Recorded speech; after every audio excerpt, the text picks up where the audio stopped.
안녕하세요. 어르신의 건강과 행복을 위한 가장 든든한 노인복지 시설을 만들어가는 케어스토리 강성만 국장입니다. 전국적으로 노인요양원 설립을 준비하시는 많은 분들의 요청으로 출장을 나가 만나 뵙게 되면 항상 매번 접하는 사업계획서상의 오류가 있습니다. 바로 입소 대상자입니다. 대부분 어디다가 컨설팅을 의뢰해서 비용까지 들여 작성했다고 내미시는 사업계획서 상에는 항상 그렇듯 입소 대상자에 있어 가장 큰 잘못된 부분이 있었습니다. 핵심적으로 말씀드리자면 1, 2등급 수급자 어르신 위주로 사업계획서를 세워서 수입은 대폭 늘리고 반면에 배치 종사자 수는 직접 인건비 비율에도 맞지 않게 잡아서 수익을 최대로 올려놓은 사업계획서를 말합니다. 한마디로 사기죠. 물론 1, 2등급 어르신 위주로 입소가 이루어지는 것이 아예 정말 눈꼽만큼도 한 1%조차도 불가능하다고 말하는 것은 아니지만 대부분의 현실은 이와 다르다는 것을 분명하게 짚어드리는 것입니다. 즉 노인요양원 설립을 준비하고 계신다면 최소한 현실적으로 현재 시설을 개원했을 때 입소하시는 어르신은 과연 몇 등급 위주인지 또 어떤 특성을 가지고 계시는지 그에 따라 시설은 어떻게 설립하여 운영해야 하는지 등 대상자 특성 정도는 제대로 파악한 후에 설립과 운영을 진행해야 하지 않을까요? 또한 시설에 입소하신 3, 4등급 어르신의 건강 상태가 악화되어서 1, 2등급으로 바뀌게 되면 아무리 직접 인건비 비율을 적용한다 하더라도 당연히 시설에서는 수익이 증가하게 됩니다. 그러다 보니 입소 초기 3, 4등급 어르신이었던 분들이 조기에 1, 2등급화될 가능성에 무방비 상태로 노출되어 있다는 것이 현재 운영되고 있는 노인요양원들을 바라보는 저희 케어스토리의 시각이라고 감히 말씀드립니다. 더욱이 이를 방지하는 어떠한 제도적 관리장치도 없다는 것은 더욱 절망적인 상황입니다. 이러한 상황은 지금 시설 설립을 준비하시는 분들뿐만 아니라 기존의 시설을 설립하여 운영하고 계신 분들께도 해당됩니다. 그래서 이번 영상에서는 현재 노인복지법 및 노인장기요양보험법 상의 노인요양원 입소 대상자 기준과 등급을 받으시는 어르신의 건강 상태, 입소자의 등급 특성 등을 살펴보고 앞으로 시설을 어떻게 운영하여야 할지, 시설은 어떤 방향으로 설립하여야 할지에 대해서 함께 생각해보는 시간을 갖고자 합니다. 아마도 이 영상이 여러분께서 노인요양원을 개원하고 운영하는 데에 적절한 방향성을 제시하는 영상이 될 것으로 기대하면서 지금부터 노인요양원 입소 대상자 자격과 시설 운영의 방향성이라는 제목으로 함께 살펴보시겠습니다.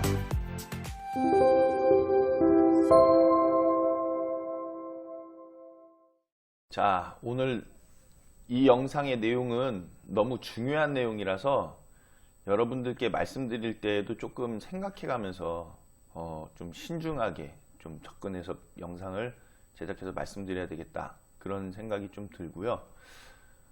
먼저 이 영상의 내용을 함께 살펴보시기 전에 요청들이 좀 있으셔가지고 어떤 거냐면은 만나서 같이 좀 의논하고 또 논의할 수 있을 만한 그런 모임 아니면은 뭐 그런 자리 그걸 원하시는 분들이 계셔가지고 이걸 어떻게 좀 진행하면 좋을까 이제 생각을 하다가 요즘 이제 코로나 때문에 많이 모일 수는 없고요. 한 15분 정도 모이면은 어떨까 하는 이런 생각이 들더라고요. 그래서 이 영상에 댓글로 모임에 참석할 의향이 있으신 분, 그러니까 미팅 자리죠. 거기에 참석할 의향이 있으신 분이 계시면 댓글로 참석합니다. 이렇게 달아주시고 저희 그 휴대폰 번호 이 영상 밑에 보시면은 휴대폰 번호 있거든요. 그 번호로 성함하고 간단한 그 소개 그리고 뭐 계신 지역 이렇게 보내주시면은 15분 선착순에 한해서 15분과 함께하는 그런 모임을 한번 조금 만들어 볼까 하는 계획입니다. 그래서 댓글 참석합니다 달아주시고 전화번호로 그 방금 말씀드렸던 성함과 간단한 소개 그런 거 보내주시면은 선착순으로 15분이 되면 그러면 한번 모임을 그분들과 같이 모여서 한번 시간을 갖는 뭐 이제 노인 요양원과 주간보호시설에 대한 전체적인 사업을 어떻게 진행을 할지, 계획을 어떻게 할지, 또 법은 어떻게 되어 있는지 그런 것들을 한 4시간 정도 가량으로 해가지고 의논하고 서로 의견을 나누는 자리를 마련해 볼까 이렇게 계획하고 있다는 거. 그래서 댓글이나 문자 주시면은 15분이 되면 그렇게 진행하겠다는 것을 먼저 말씀을 드리고 영상을 시작하도록 하겠습니다. 방금 말씀드린 것처럼 이 내용은 워낙 중요한 내용이어 가지고 좀 신중하게 생각하면서 말씀드려야 되는데 이 내용 자체가 일단은 우리가 노인요양원을 생각하는 또 접근하는 첫 시발점이거든요.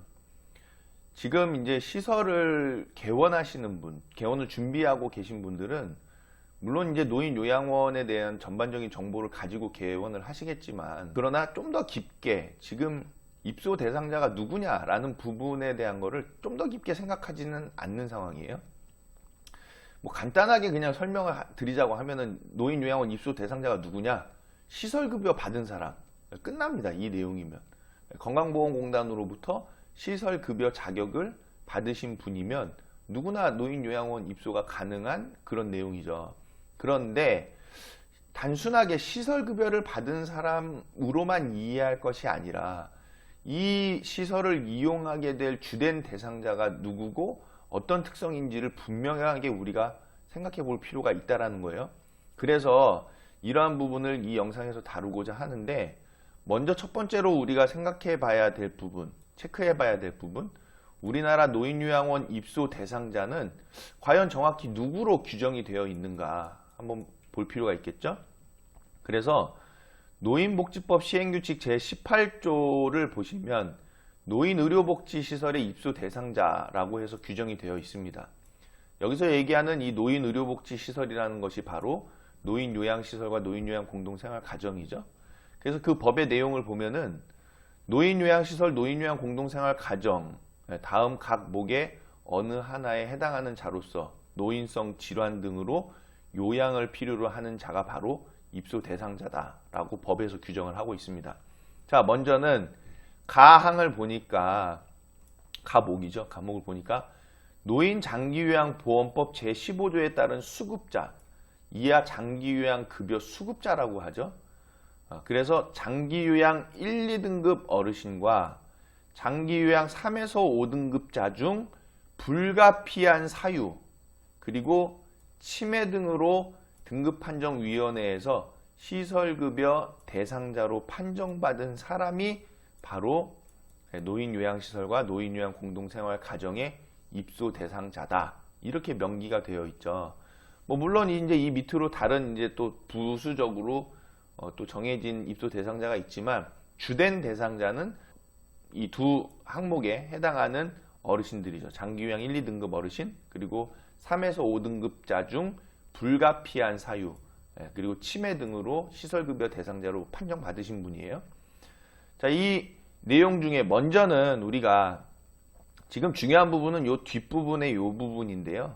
3에서 5등급자 어르신에 대한 부분인데 일단은 우리가 살펴볼 것은 장기요양 등급을 인정받을 때 일단 그 평가하는 요인들부터 우리가 살펴볼 필요가 있습니다. 왜냐하면 지금 1, 2등급 어르신, 3에서 5등급 어르신이 과연 어떠한 기준으로 어떠한 영역에 있어서 뭐 점수를 낮게 받아가지고 이런 뭐 2등급이 되신다든지 뭐 1등급이 되신다든지 그런 항목부터 우리가 이해를 할 필요가 있다는 거죠. 자, 그래서 장기요양 등급을 인정받을 때 평가하는 요인들 먼저 첫 번째로는 신체 기능에 대한 영역입니다. 기본적인 일상생활 기능이죠. 옷 벗고 입기, 세수하고 양치질하고 식사, 목욕, 뭐 대변 조절, 머리 감기, 일상생활 자립도예요. 즉 일상생활에 대한 능력을 얼마나 갖고 계신지 자 이런 부분이다라는 거죠. 그래서 일상생활을 이 어르신께서 혼자서 얼마나 수행할 수 있느냐, 그 자립도 정도 보는 거고, 두 번째는 사회생활 기능이에요. 수단적 일상생활 기능 영역인데 뭐 집안일하고 빨래하고 금전관리, 물건 사기, 전화 사용하기, 교통수단 이용하기 뭐 이런 것들, 이것도 이거하고 연결해서 생각해 볼 수 있는 거죠. 일상생활 기능 능력이다. 뭐 거의 동일한 내용이다 정도로 이해할 수 있습니다. 왜냐하면은 사회생활 자체가 또 일상이니까. 자, 세 번째로 또 평가하는 요인은 인지기능 영역이에요. 방금 전에 들었던 이야기나 일을 잊는다든지, 오늘이 몇 월 며칠인지도 모르는 상태, 또 자신이 있는 장소를 알지 못하거나, 또 자신의 나이와 생일도 모른다거나, 지시를 이해하지 못한다거나, 또 주어진 상황에 대한 판단력이 떨어져 있거나, 의사소통이나 전달에 장애가 있거나, 계산을 하지 못하거나, 하루 일과를 이해하지 못하거나, 가족이나 친척을 알아보지 못하는 이런 인지기능 영역도 평가 대상에 들어간다라는 겁니다. 자, 그 다음에 행동변화 영역이 또 있어요. 사람들이 무엇을 훔쳤다고 믿거나 자기를 해하려고 한다고 잘못 믿는 거죠. 또 헛것을 보거나 환청, 또 기분이 처져 있거나 울기도 하는 거, 또 밤에 자다가 일어나 주위 사람을 깨우거나 아침에 너무 일찍 일어나는 거. 자, 이러한 것들은 어떻게 보면은 정신적인 것과 연관이 되겠다라고 볼 수 있겠죠. 자, 그러면 장기양 등급을 인정받을 때 평가하는 요인, 먼저는 일상생활에 대한 능력들입니다. 그리고 인지기능 상태예요. 자, 이거는 고령화가 되면 될수록 당연히 이 부분에 있어서의 능력은 떨어져 가겠죠. 일상생활 능력이나 사회기능 능력이나 인지기능 능력이 떨어질 수 있다. 자, 그런데 이 부분에 넘어와 가지고 행동변화의 영역에 있어서는 치매 같은 정신적인 부분하고 좀 연결이 지어진다라는 거죠. 어떻게 보면은 이 자체가 병적인 요인과도 연결될 수 있겠다라고 볼 수 있는 거죠. 뭐 이런 내용들 보면 화를 내면서 폭언이나 폭행을 하는 등 위협적인 행동을 보이는 거, 이런 거 이상행동이잖아요. 치매, 또 어떻게 보면은 심리적인 문제, 뇌 기능의 문제, 이런 것들, 질병하고 좀 연관될 수 있겠다. 또 정신적인 질병하고도 연관될 수 있겠다라는 거죠. 그래서 고령화가 진행된다고 해서 무조건 이 행동변화의 영역이 나온다라고 상관지을 수는 없겠지만, 우리가 그 치매 예방 및 관리 지침 교육에서도 보셨다시피 고령이 되면 될수록 이런 행동변화 영역에 있어서 문제 상황이 발생할 가능성은 상당히 높아진다라는 거죠. 그러나 완전한 인과가 완전 100% 이렇게 딱 된다, 그렇게는 볼 수는 없는 거지만 이 부분도 영향을 미치는 부분이다. 고령이 될수록 더 이제 관계가 있다, 이런 거죠. 어쨌든 장기요양 등급을 인정받을 때 이러한 병적인 요인이라고 표현할게요. 병적인 요인도 이제 평가를 하는 요인이 된다. 그 다음 또 이제 행동변화 영역에 이어지는 건데요. 의미 없거나 부적절한 행동을 자주 보이는 거, 뭐 귀찮을 정도로 붙어서 따라다니는 거. 자, 이런 내용들 다 정신적인 부분과 연결되는 내용들. 뭐 공공장소에서 부적절한 성적 행동을 한다든지 이런 내용들. 자, 그 다음에 간호처치 영역도 들어가죠. 자, 이 부분은 완전히 질병하고 연결되는 상황입니다. 뭐 기관지 절개관 간호, 흡인, 산소요법, 욕창 간호, 또 경관영양, 암성 통증 간호, 도뇨 관리, 장루 간호, 투석 간호, 당뇨발 간호. 이거는 완전 의료적인 내용이잖아요. 그래서 앞에서는 일상생활에 대한 영역들, 인지 기능, 또 그리고 뒤에서는 중간에서 이제 정신적인 문제들, 그리고 이제 간호적인 영역까지 오는 거죠. 질병까지. 자, 그리고 이제 재활의 영역이 나옵니다. 뭐 운동장애라든지 관절 장애 같은 것들, 무릎 관절의 제한 정도인데, 이것도 이제 연세가 들어가시면 고령이 되면 될수록 이제 신체적인 기능 상태가 떨어져 가기 때문에 이 부분에 있어서 점수는 대부분 올라가겠죠. 자, 그리고 복지용구 보유 및 희망 용구 영역도 있습니다. 그래서 이게 뭐 이동변기나 목욕의자, 성인용 보행기 같은 것들, 그런 걸 얼마나 희망하시는지, 또 갖고 계시는지, 그런 부분도 평가하고 있다. 자, 또 지원 형태가 있는데요. 주수발자가 누군지, 주수발자의 도움 영역은 무엇인지, 하루 종일 혼자 계시는지의 여부, 그리고 환경도 평가한다. 집의 환경, 주거 환경 상황이 건강에 해롭거나 지내기 어려운 환경을 만드는지도 평가한다는 거예요. 조명, 바닥과 벽지, 계단, 주방, 문턱 여부 막 이런 것도 본다는 거죠. 그래서 건강보험공단에서 직원이 어르신 그 등급 인정조사 나오면은 뭐 여러 가지 막 다 보고 가죠. 또 화장실 이용하시는 것도 보고 뭐 이런 상황이 되는 거죠. 또 시력과 청력의 상태, 또 질병 및 증상의 상태까지도 본다는 것입니다. 자, 그럼 여러분 보세요. 평가하는 이 요인들을 보니까 일상생활에 대한 부분, 그리고 정신적인 영역에 대한 부분, 그리고 질병에 대한 부분, 그리고 신체 기능에 대한 부분, 크게는 이렇게 이제 구분을 해서 생각해 볼 수 있는 상황이죠. 자, 그래서 방금 보신 그 영역들에 있어서 상당히 장애가 있고 또 일상생활에서 전적으로 다른 사람의 도움이 필요하신 경우에는 이제 점수를 많이 받게 되는 거죠. 그에 따라서 95점 이상이 되면은 1등급자 어르신으로 인정을 받게 됩니다. 자, 그럼 여러분 한번 생각해 보세요. 1등급 수준이라고 하면은 방금 우리가 봤던 그런 영역들, 일상생활은 완전히 불가능한 거고, 또 인지기능에 있어서도 완전히 불가능한 거고, 95점이면 거의 100점 만점으로 가고 있지 않습니까? 95점 이상이니까.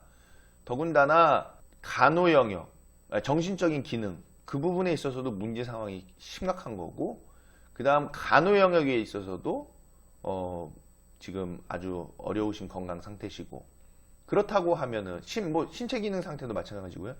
그렇다고 하면은 1등급 정도시면 여러분 생각하기에 의료적인 필요도가 높을까요? 적을까요? 당연히 높을 수밖에 없습니다. 그래서 시설에, 즉 여기서 얘기하는 노인요양시설이죠. 노인요양원. 노인요양원에 1등급 어르신이 계신다는 것은 상대적으로 의료적인 서비스를 제공할 수 없는, 직접적으로 제공할 수 없는 노인요양원에 있어서는 1등급자 어르신은 좀 어울리지 못하는, 적절하지 못한, 그러니까 관리적인 부분에 있어서 의료 서비스를 더 많이 받으셔야 되는데, 노인요양원에서는 의료 서비스를 직접 제공할 수 없기 때문에 조금 계시기에 좀 적절하지 못한 그런 대상자가 될 수 있다라는 거죠. 물론 이 95점이라는 것이 전체적인 영역에 있어서의 점수를 득한 겁니다. 그래서 방금 보셨던 이 내용들 있죠. 뭐 간호처치 영역, 행동변화 영역, 정신적인 문제 같은 것들, 일상생활 기능 같은 것들, 신체적인 문제들, 거기서 다 점수를 받아서 95점이 돼서 건강에 있어서 심신의 기능 상태 장애로 일상생활에서 아예 도움이 필요하신 상황이라고 하면 당연히 의료적인 필요도가 높을 수밖에 없다라는 거예요. 그러면 시설에서는 의료적인 필요도가 높은 분에 대해서는 아예 의료기관에서 생활하실 수 있는, 입원해야 되는 그런 가능성이 높아지는 대상자가 바로 1등급이라는 거죠. 자, 그 다음에 이제 2등급자 한번 보시죠. 2등급 어르신은 상대적으로 점수가 이제 떨어집니다. 그래서 심신의 기능 상태 장애로 일상생활에서 상당 부분 다른 사람의 도움이 필요한 어르신인 거예요. 그래서 장기요양 인정 점수가 75점 이상 95점 미만이 되는 거죠. 만약에 94점이 됐다고 하면은 여기에 속하겠죠. 거의 1등급 어르신 되는 상황이 되는 거죠. 그래서 이게 점수대 구간 자체가 이게 과연 적절한지에 대한 것도 좀 판단이 될 필요가 있겠다. 근데 이제 이거는 의료적인 부분에 소견을 받아서 이제 구간을 설정한 거라서 여기 이 시점에서 제가 말씀드릴 내용은 좀 아닌 것 같고, 어쨌든 2등급 어르신은 이제 1등급 어르신보다는 조금 이제 나은 건강 상태가 될 수 있겠다라는 거죠. 왜냐하면 일상생활에서 상당 부분의 이제 도움만 받으시는 거니까요. 그러나 2등급 어르신이라 하더라도 어떤 질환을 갖고 계시냐, 또 여기 영역 우리가 보셨잖아요. 이 영역에 있어서 만약에 행동변화 영역에 있어서 상당한 문제가 커서 이 부분에서 점수를 많이 받고 뭐 이렇게 해가지고 어르신께서 2등급을 받았다고 하면은 그거가 주요한 원인이 돼서 일상생활에 상당한 도움이 필요한 그런 상황이라고 하시면은 이 어르신도 당연히 정신과적인 진료나 의료적인 그런 치료, 의료적인 서비스 이게 필요도가 상당히 높아지는 그런 어르신이 될 수 있다라고 우리가 볼 수 있는 거겠죠. 자, 반면에 3에서 4등급 또 5등급 어르신은요, 이제 점수가 상당히 많이 떨어집니다. 60점 이상 75점 미만이죠. 그리고 또 4등급 어르신은 51점, 60점. 그리고 5등급은 아예 이제 45점, 51점인데 보면은 표현 자체가 부분적으로 다른 사람의 도움이 필요한 거고요. 이제 4등급 어르신은 그냥 일정 부분 도움이 필요한 거죠. 그리고 5등급 어르신은 그냥 단순히 치매 환자로서 노인성 질병으로 여기 보면 노인장기요양보험법 시행령 제2조에 따른 노인성 질병으로 한정하고 있는데 그러한 치매 환자로서 장기요양 점수가 이 정도 때 되시는 어르신이 5등급이다. 자, 그러면은 3에서 4등급 어르신들은 일정 부분의 부분적인 도움만 받고 계실 수 있는 어르신 상황이다라는 거예요. 그러면은 1, 2등급 어르신에 비해서 상당히 의료적인 필요도가 좀 떨어지는 그런 어르신들 등급이겠구나 라고 우리가 이해할 수 있다는 겁니다. 자, 그러면 이러한 등급체계 상황에서 일반적으로 어르신은 여러분 생각하시기에 1등급 어르신이 먼저 되실까요? 아니면 4등급 어르신이 먼저 되실까요? 자, 1등급이 먼저냐 4등급이 먼저냐 한번 생각해 볼 문제죠. 왜냐하면 1등급이 먼저 될 가능성이 크다고 하면은 또 방향성이 좀 달라질 수 있고 4등급이 될 가능성이 더 많다고 하면은 또 시설의 운영 방향성도 또 그거에 맞춰야 되겠죠. 자, 그래서 생각해 보면 급성 중질환으로 인해서 건강 상태가 심각해졌다면 당연히 1등급으로 갈 확률이 높아지겠죠. 왜냐하면 중질환으로 인해서 어르신께서 아예 그 질병으로 인해서 그냥 신체도 잘 쓰실 수 없는 그런 건강 상태, 또 질병이 상당히 악화돼 가지고 질병에 대한 관리가 전적으로 이루어져야 되는 그러한 건강 상태일 때는 당연히 우리가 그 등급상에 있어서 일상생활에 대한 또 정신적인 부분에 대한 인지기능에 대한 이런 것들이 다 떨어지겠죠. 그래서 이럴 때에 1등급으로 될 가능성이 생길 수 있다. 자, 반면에 4등급은요.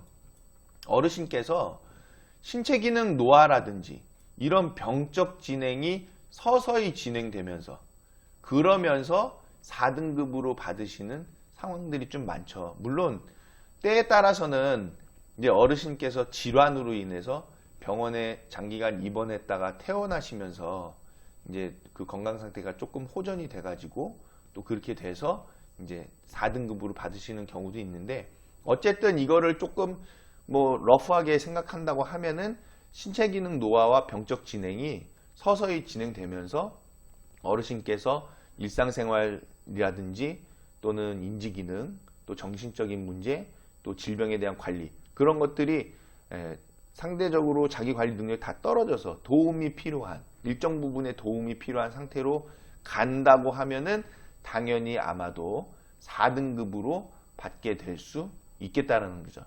자, 여기서 우리가 한 가지 조금 짚고 가야 될 부분 뭐냐면요.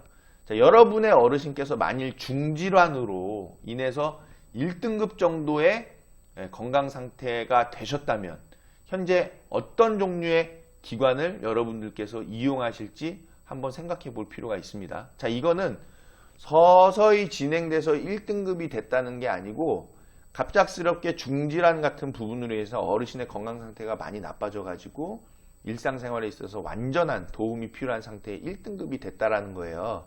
중질환으로 해서. 자, 그에 대해서 2020년 노인보건복지 사업 안내 103페이지를 보시면 입소 대상자가 나옵니다. 즉 노인의료복지시설의 입소 대상자인데 자, 보건복지부 생각은 이래요. 이거는 제 생각은 아니고 보건복지부 생각입니다. 왜냐하면 노인보건복지 사업 안내 책자에 그렇게 나왔으니까. 자, 입소 대상자 중에 의료 필요도가 높은 수급자의 경우에는 장기요양 등급을 받았다 하더라도 가급적 요양병원 입원을 권장하고 있다라는 거죠. 자, 그럼에도 불구하고 본인 또는 보호자가 노인요양시설 또는 노인요양 공동생활 입소를 원하는 경우 해당 시설은 의료 연계 체계를 구축해서 만전을 기해라. 그런데 입소 이후 건강 상태가 악화되면 신속히 병원으로 전원하도록 유도해야 한다는 거예요. 자, 이 부분 중요하죠.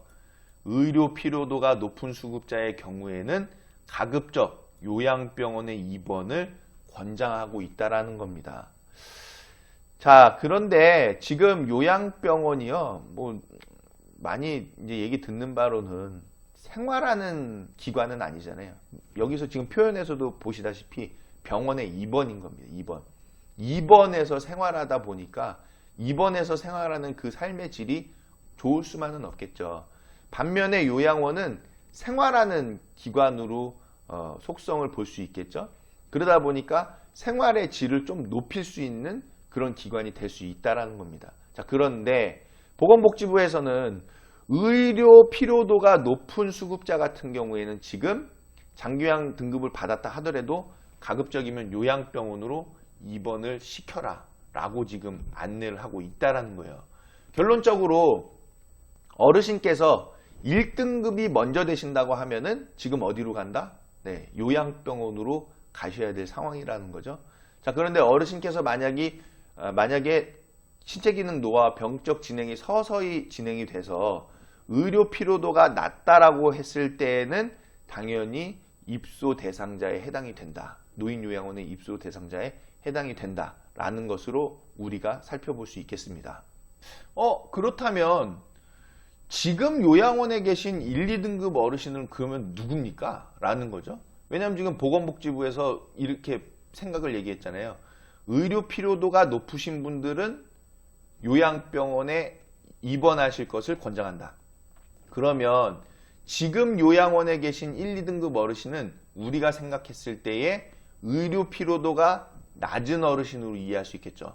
또는 의료 피로도가 높지만 보호자분들께서 원하셔서 시설에 입소하셨는데 그렇다면 지금 요양원에 계신 1, 2등급 어르신은 그러면 누굽니까? 라는 거죠. 왜냐하면 지금 보건복지부에서 이렇게 생각을 얘기했잖아요. 의료 피로도가 높으신 분들은 요양병원에 입원하실 것을 권장한다. 그러면 지금 요양원에 계신 1, 2등급 어르신은 우리가 생각했을 때에 의료 피로도가 낮은 어르신으로 이해할 수 있겠죠. 또는 의료 피로도가 높지만 보호자분들께서 원하셔서 시설에 입소하셨는데 시설에서 의료 체계를 잘 구축해 놓고 어르신께 케어를 제공해 드리고 있다라는 것으로 볼 수 있겠죠. 자, 그런데 이 1, 2등급 어르신께서 만약에 건강 상태가 악화되셨을 때에는 바로 병원에 입원하시게 되는 상황에 계신 분들이 바로 1, 2등급 어르신이겠다. 이렇게 생각할 수 있겠죠. 자, 그래서 지금 요양원에 계신 1, 2등급 어르신은요, 이렇게 볼 수 있습니다. 먼저는 일상생활에 대한 지원은 매우 필요하지만 상대적으로 의료 피로도가 떨어지시는 어르신이라는 거죠.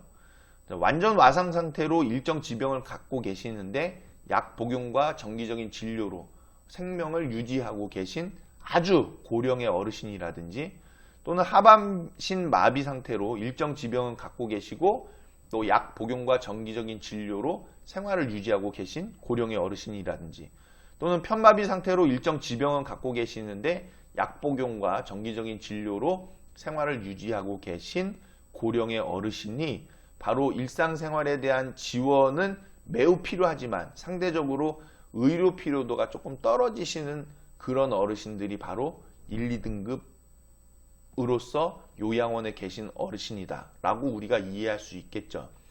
자, 그래서 요양원을 설립하시는 분들 보시면은 병원 옆에다가 설립하시는 그런 요양원들이 꽤 있습니다. 자, 그런 경우 그리고 병원과 요양병원을 함께 운영하는 경우 있잖아요. 자, 이와 같은 어르신들에 대한 특성, 즉 일상생활에 대한 지원은 매우 필요하지만 상대적으로 의료 피로도가 좀 떨어지는 어르신들, 그런 어르신들은 병원을 자주 이용하시게 된다든지 뭐 이런 상황이 있겠죠. 그래서 병원 옆에다 요양원을 설립하게 되면은 당연히 1, 2등급 위주의 어르신들께서 입소하실 수 있는 가능성이 좀 높아진다. 그리고 병원을 정기적으로 계속 이용하셔야 되는 상황이 되기 때문에 요양원 홍보가 자연적으로 된다라는 거죠. 그래서 병원 옆에다가 요양원을 설립하시는 경우들이 상당히 있다. 그리고 또 병원에서 이제 그 일상생활에 대한 지원 쪽으로 이제 필요하신 어르신들, 장기적인 요양 상태로 들어가는 어르신들은 병원과 요양병원이 서로 연계해서 이렇게 운영을 하게 되는, 즉 바로 위에 설명을 드린 이런 분들 어르신들을 대상으로 놓고 설립을 했다라고 이해할 수 있겠죠. 자, 그런데 과연 병원 옆 요양원 생활 환경은 어떨까요? 상가에 돼 있거든요, 대부분들이요. 그리고 그 요양원에 계신 어르신들은 대부분들이 1, 2등급 어르신으로 일상생활에 대한 지원이 매우 필요하고 또 상대적으로 의료 피로도가 조금 약간 떨어지시는 그런 어르신들이다. 그래서 뭐 완전 와상이라든지 하반신 마비라든지 이런 좀 건강 상태가 많이 좀 떨어지시는 그런 1, 2등급 어르신이라고 했을 때에는 그런 어르신들로만 계신 요양원이라고 했을 때 과연 그 시설 내에서의 생활 환경이 좋을까? 우리가 좀 생각해 볼 수 있는 그런 상황의 시설이 되겠죠. 뭐 물론 이게 다 나쁘다 그런 얘기는 아니고, 이제 그 요양원을 어떻게 환경을 조성해서 시설을 설립했는지, 또 그 요양원 자체가 어떤 분들을 대상으로 생각을 해서 시설 환경을 구성을 해놨는지, 설비를 해놨는지도 검토가 되어져야만 되겠지만, 대부분 1, 2등급 어르신들 위주로 입소가 되어져 있다라고 하면은 질병에 대한 위중함이 좀 크고, 그리고 일상생활에 대한 지원도도 굉장히 필요한 상황이기 때문에 그런 분들 위주로만 많은 인원이 모여 계시면은 생활 환경은 좀 좋지 않을 것 같다라는 것으로 우리가 이해해 볼 수 있겠죠. 자, 두 번째로는 치매 상태가 매우 심각해서 어르신의 그 일상생활에 대한 지원이 종합적으로 절실하게 필요하신 어르신들이라는 거예요. 그런 분들이 1, 2등급 어르신이 된다는 거죠. 치매 상태가 매우 심각하다는 겁니다. 자, 그러면은 치매 상태가 심각해서 일상생활에 대한 지원이 절실하게 필요하다고 그러면 뭐 약에 대한 의존도도 굉장히 높겠죠. 그러다 보면 정신과적인 치료와 보호가 오히려 또 필요할 수도 있는 어르신이 될 수 있다라는 거예요. 그런 분들이 1, 2등급이 되신다는 거죠.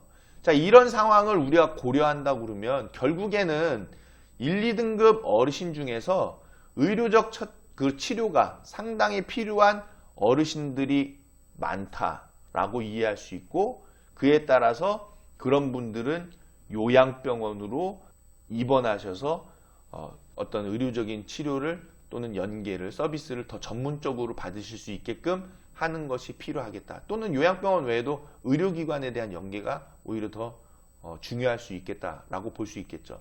그 외에 3에서 5등급자 어르신처럼 일상생활에 대한 부분적인 도움, 일정 부분에 대한 도움으로 생활적인 부분으로 유지하실 수 있는 그런 어르신들 같은 경우에는 요양원에 입소하시는 상황으로 지금 이해가 되는 거죠. 자, 그래서 이러한 상황을 놓고 한번 생각해 보세요. 요양원 개원 시에 3등급, 4등급 어르신께서 많이 입소하시는 이유. 네, 첫 번째는 급성 질병으로 인한 건강 상태의 악화로 1, 2등급 수준의 의료적 서비스가 요구되시는 어르신은 대부분 요양병원을 이용하고 있으시다라는 거죠. 즉, 건강 상태가 악화돼서 급성 질병 같은 걸로 1, 2등급 수준이 되셨다고 그러면 당연히 의료적 서비스가 높기 때문에 요양병원을 이용하고 계시는 실정이라는 거예요. 그러다가 어르신 건강 상태가 좀 호전이 돼가지고 병적인 부분으로서 호전이 돼서 3, 4등급 수준의 건강 상태가 되었다라고 하면은 당연히 그 이후에는 요양원 이용을 고려하게 되는 상황이 되겠죠. 자, 여기죠. 그래서 1, 2등급 수준의 의료적 서비스가 요구되시는 어르신들은 요양병원에 많이 계시기 때문에 결국에는 3, 4등급 수준의 건강 상태이신 어르신들이 요양원을 이용하는 상황이 되겠다라는 거죠. 자, 그런데 이제 아까 제가 방금 전에 말씀드렸던 그 병원 옆에 설립한 요양원들 같은 경우에는 조금 1, 2등급 위주로 가는 그런 상황이 되는데 생활의 질은 좋지 못할 수 있겠다라는 것이고, 대부분은 이제 3, 4등급 수준의 건강 상태이신 어르신들이 요양원에 입소를 하게 된다라는 거죠. 자, 요양원 개원 시에 이제 이런 입소자의 특성을 갖는다는 건데, 또 급성 질병으로 인한 건강 상태가 아니라면 서서히 신체 기능 상태와 병적 상태가 진행되다가 등급을 인정받게 되시기 때문에 3등급 또는 4등급을 인정받게 되어서 시설 입소를 고려하게 되는 상황이 된다는 거죠. 그래서 요양원을 개원하게 되면 3, 4등급 어르신이 많이 입소하시는 이유가 바로 이런 데 있는 겁니다. 또 일상생활에 대한 지원은 매우 필요하지만 의료적 치료가 덜 필요하신 1, 2등급 어르신은 이미 기존에 설립되어 있는 요양원들에 많이 입소가 되어 있는 상황이에요. 지금 1, 2등급이 되셔가지고 주간보호를 계속 이용하고 계신다든지 또는 방문 요양을 계속 이용하고 계시다가 오랜 기간 그렇게 계시다가 시설에 입소하시는 분들은 그렇게 많지 않다는 거죠. 대부분 어르신들이 이미 1, 2등급 정도 수준의 건강 상태가 되시는 분들은 이미 대부분 시설에 입소되어 있는 상황이기 때문에 요양병원에서 이어서 뭐 시설에 입소를 한다든지 또는 갑작스럽게 건강 악화 상태로 해서 1, 2등급이 되셔가지고 시설에 입소한다든지 그런 상황을 제외하고 기존의 1, 2등급으로 되셨던 분들이 뭐 시설에 입소하는 거는 그렇게 많지는 않을 수 있다라는 거예요. 그래서 이미 1, 2등급 어르신들은 대부분 시설에 입소되어 있는 상황이기 때문에 요양원을 개원하게 되면은 3, 4등급 어르신들께서 많이 입소하시게 되는 그런 상황이다라는 겁니다. 즉 전반적으로 1, 2등급 어르신 인원이 적고 상대적으로 3에서 5등급 어르신 인원이 많아가지고 3에서 5등급 어르신 위주로 입소가 이루어지는 것이 아니라 요양원에 입소하게 되는 과정과 시스템의 상황이 요인이 된다는 겁니다. 1, 2등급 수준의 어르신 그리고 3에서 5등급 수준의 어르신 다 많습니다. 지금 어르신은 여러분 뭐 뉴스나 뭐 이런 거 통계 뭐 이런 거 다 접해서 아시겠지만은 어르신들의 그 지금 인구는 다 많습니다. 많은데 지금 3에서 5등급자 어르신이 무척 많아가지고 다 그분들이 요양원에 입소할 그런 뭐 수요를 갖고 계신 분들이다 이렇게 보기에는 좀 어려운 거고, 인원 대비라기보다는 지금 입소하게 되는 이런 과정과 또 요양원과 요양병원 또 의료기관 이런 거에 대한 시스템적인 상황들에 있어서 그런 것들을 봤을 때에 3에서 4등급자 어르신들이 요양원에 많이 입소하게 되는 그런 상황이 되어져 있다라는 거죠. 물론 1등급, 2등급 어르신보다 3에서 5등급 어르신의 숫자는 분명히 많을 겁니다. 그러나 숫자가 많다고 해서 인원이 많다고 해서 모두 다 요양원에 3, 4등급으로 입소를 하게 되는 것과 연관지어서 생각하기보다는 지금 말씀드린 이 입소하는 그런 요인 또 3, 4등급을 인정받게 되면서 시설 입소를 고려하게 되는 이런 상황들 그런 것들이 아마도 요양원 개원 시에 3, 4등급 어르신께서 많이 입소하는 그런 이유가 된다라고 볼 수 있죠. 자, 그렇기 때문에 신규 요양원은요. 앞으로의 요양원이라고 볼 수 있겠죠. 신규 요양원은 3, 4등급 어르신을 주 입소 대상으로 설정해서 운영할 필요가 있다는 것을 강조해서 좀 말씀드리고 싶습니다. 여기서 이제 앞으로의 요양원이라는 건 뭐 물론 신규 요양원이기도 하겠지만은 신규 요양원뿐만 아니라 지금 이제 기존의 요양원을 운영하시고 계시는 분들요. 그분들도 시설에 이제 입소하시는 어르신들이 이제 공실이 생기잖아요. 왜냐하면 어르신들께서 뭐 소천하신다든지 또 병원으로 건강 상태가 나빠져가지고 병원에 입원하시게 되면 다음 어르신이 또 입소하시게 되잖아요. 그러면 그분들이 1, 2등급이라는 가능성은 뭐 높다라고 볼 수 없다라는 거죠. 그래서 3에서 5등급 어르신들께서 위주로 입소를 하실 수 있는 그런 상황이 더 되어져 있다. 그렇기 때문에 신규 요양원과 앞으로의 요양원들은 3에서 4등급 어르신을 주 입소 대상으로 설정해서 운영할 필요가 있다라는 것을 말씀드리는 겁니다. 자, 특히나 우리가 가장 중요하게 생각해 봐야 할 부분 바로 이거죠. 7번 국민건강보험공단에서 3에서 5등급 어르신께 시설급여를 인정해 드리는 사유입니다. 이게 바뀌었어요, 많이.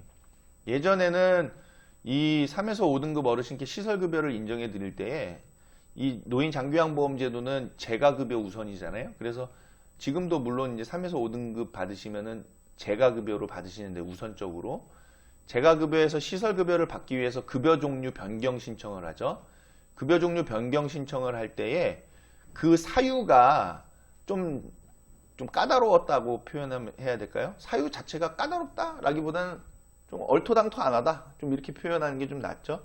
근데 지금은 좀 약간 합리적으로 바뀌었습니다. 2020년 7월 이 영상 나가는 지금 시점인데 사실확인서 서식에 대한 것도 좀 바뀌었죠. 바뀌면서 지금 3에서 5등급자 어르신이 시설급여를 받을 때, 그 판정 받을 때에 그 요인이 조금 더 합리적으로 개선됐다. 그게 이제 굉장히 중요한 건데, 먼저는 3에서 4등급 수급자의 경우 아래 요건 중 하나 이상 해당이 되면은 시설급여로 인정을 받게 되죠. 먼저는 주 수발자인 가족 구성원으로부터 수발이 곤란한 경우인데, 자, 요거는 그냥 이제 대분류라서 요거에 해당이 돼야 됩니다. 요 셋 중에 하나. 먼저는 주 수발자인 가족 구성원으로부터 방임 또는 유기되거나 학대받을 가능성이 높은 때. 이거 문제가 심각한데요. 지금 이런 상황이 많이 벌어지고 있기 때문에 여기다 이제 넣은 거거든요. 방임 또는 유기되거나 학대받을 가능성이 높은 어르신들이 굉장히 많은 겁니다, 지금. 그래서 그런 분들에 대해서는 시설급여 대상자로 인정을 해드린다. 근데 일반적인 내용은 아니잖아요. 좀 특이성이 있는 내용이죠. 그래서 이 부분은 우리가 좀 제외를 두고, 두 번째로 이게 중요하죠. 주수발자인 가족 구성원의 직장 또는 질병, 해외 체류 등의 사유로 수발이 곤란할 때예요. 대부분이 직장이죠. 사업 때문에 또는 직장을 다니고 있어서 그런 부분 때문에 어르신에 대한 수발이 곤란한 거죠.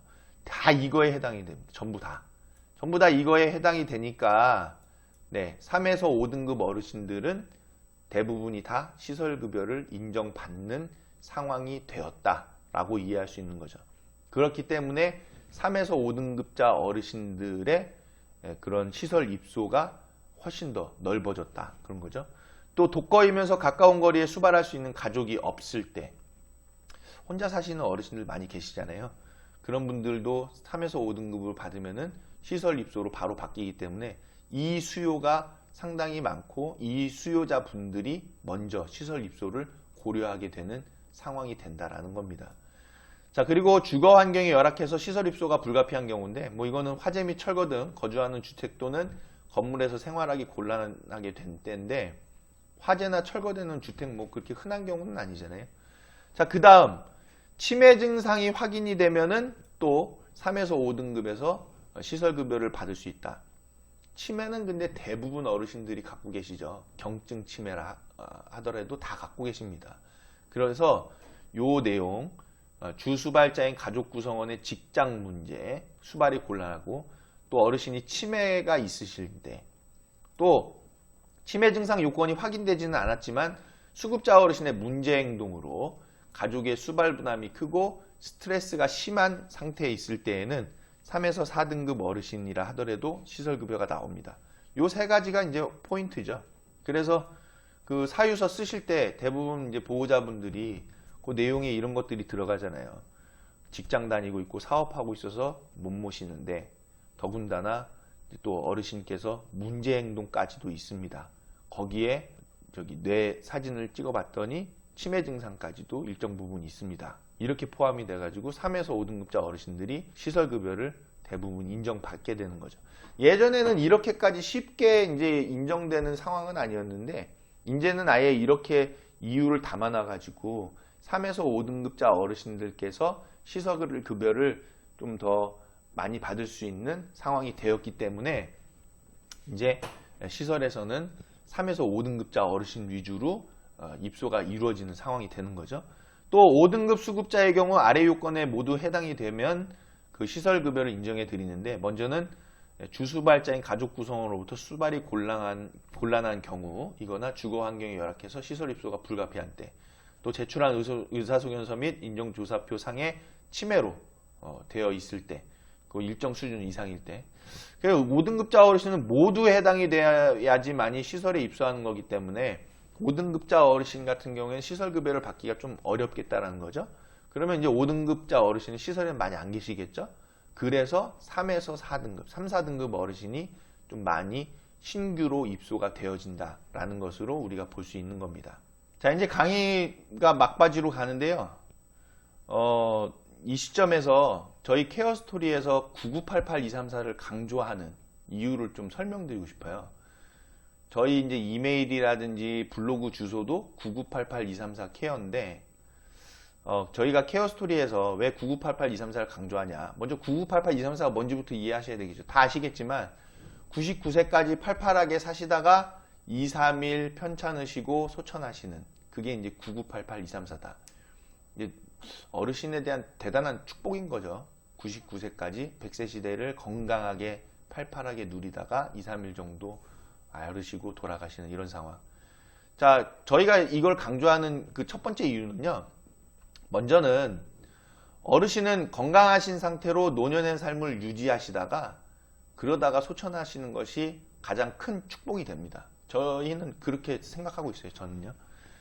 그래서 제가 이제 하는 일이 노인 요양원 또 주간보호시설 운영이 원활하게 되게끔 가이드해드리고 운영 지원해드리고 뭐 설립 지원해드리고 그런 일을 하지만은, 저는 첫 번째로는 어르신들께서 가급적이면 노인 요양원이나 주간보호시설에 그런 이용하는 그런 건강 상태로 악화되는 것이 없었으면 좋겠다.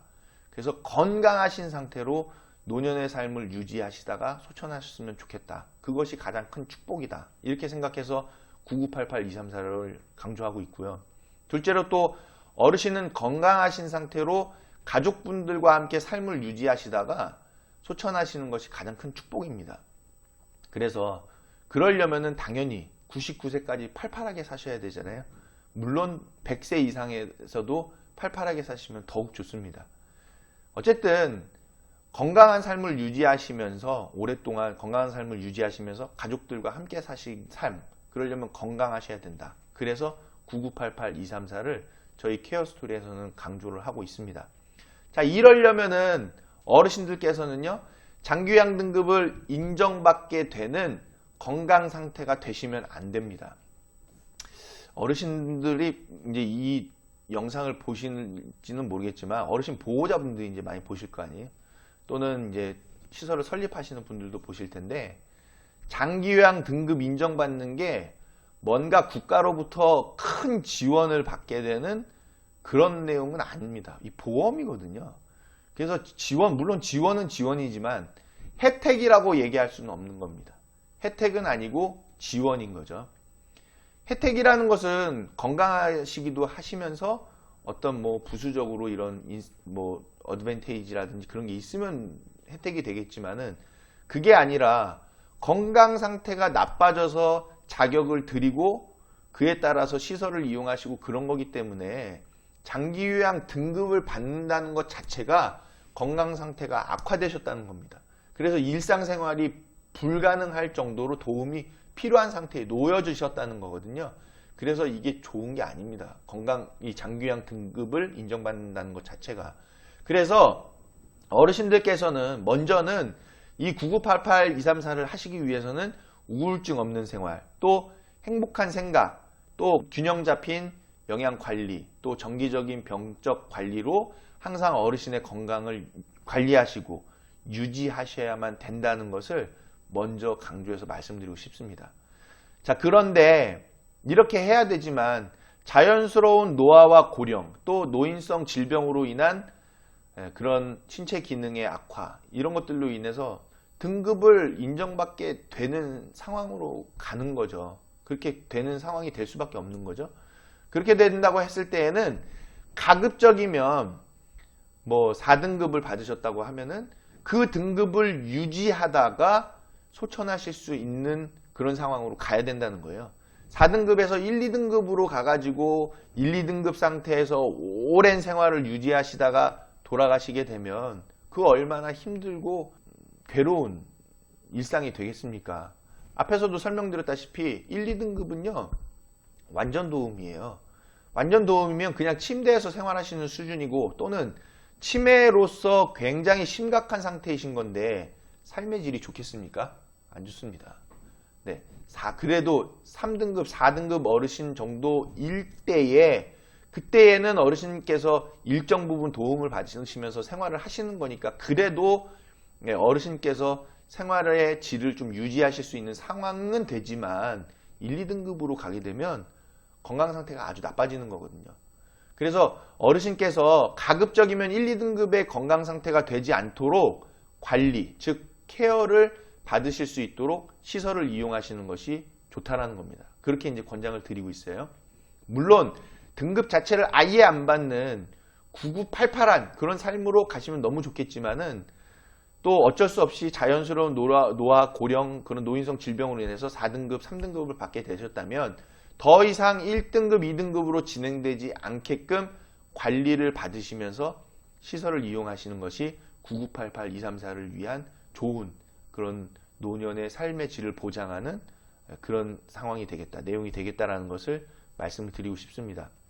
또 노인요양시설, 노인요양 공동생활 가정, 이제 주간보호시설 그룹이 이제 저희 케어스토리거든요. 그래서 9988, 234를 강조하는 그 이유가, 어르신께서 등급을 인정받으셨다 하더라도 더 이상의 건강 악화를 막고, 또 어르신께 남아있는 노년의 삶을 건강하고 행복하게 누리시다가 단기간에 소천하실 수 있는 여건을 만들어 드리는 데에 저희 가치관이 있다라는 거 강조해서 말씀드리고 싶습니다. 자, 이제 이 영상의 마지막 결론인데요. 앞으로의 노인요양원, 저는 이런 운영 방향을 잡고 설립하시거나 운영하셨으면 좋겠습니다. 먼저는 방금 설명드린 것처럼 9988, 234를 이뤄가는 노인요양원이었으면 좋겠고요. 자, 그 외에는 첫 번째로는 노인요양원을 준비하는 데 있어서 1, 2등급 어르신 위주로 사업을 계획하셨다면은 전면적으로 수정이 좀 필요하다는 거죠. 3, 4등급 어르신의 상태를 우리가 잘 이해를 하고 그 어르신들이 건강한 삶을 계속 유지할 수 있게끔 지원해드리고 케어해드리는 시설 방향으로 시설 계획을, 사업 계획을 수립할 필요가 있겠다.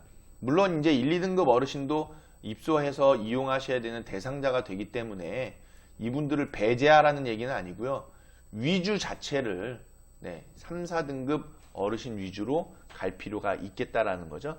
그래서 주 대상자를 3, 4, 5등급이라고 했지만 5등급 어르신들은 살펴본 것처럼 다 해당이 돼야 되기 때문에 주 대상자가 3, 4등급으로 이루어질 거라서 그분들의 특성에 맞춘 노인요양원을 준비하실 필요가 있습니다.